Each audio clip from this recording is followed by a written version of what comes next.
America ইসরায়েলের হামলায় সর্বোচ্চ নেতা আয়াতুল্লাহ আলী খামেনির মৃত্যুতে মধ্যপ্রাচ্য জুড়ে ইরানের ক্ষোভের আগুন ছড়িয়ে পড়েছে। মিত্র দেশগুলোতে আমেরিকার ঘাঁটিতে একের পর এক প্রতিশোধমূলক হামলা চালাচ্ছে ইরান।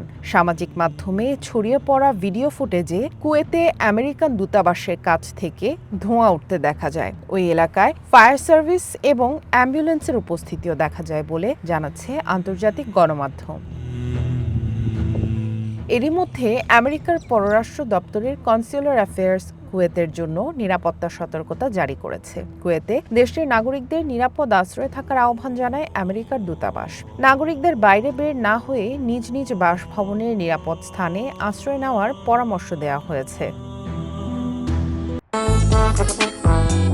যদি চাও টেস্ট, স্বাদ টমেটো সসই বেস্ট।